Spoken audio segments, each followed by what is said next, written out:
Tapos na ba yung ano? Putang ina. Kanino tong brief? May brief na nakasabit. Putang ina, may nakasabit.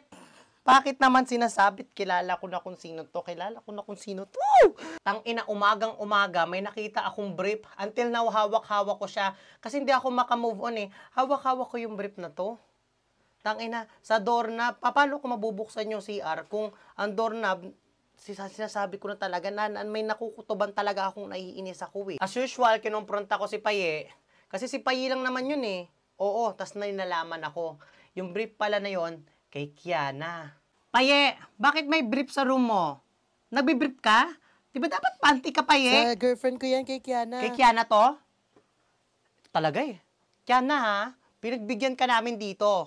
Tapos ngayon, yung brief mo, kala mo dax ka. Ewan ko ba sa mga tao na yun, kapag nasa CR ako, gustong-gusto nila akong kausapin. Kahit tumatai ako, kahit tumiihi ako, gusto nila akong kausapin. Nakakainis talaga. Mabuti na lang marunong umintindi si Kiana. Napagsabihan ko.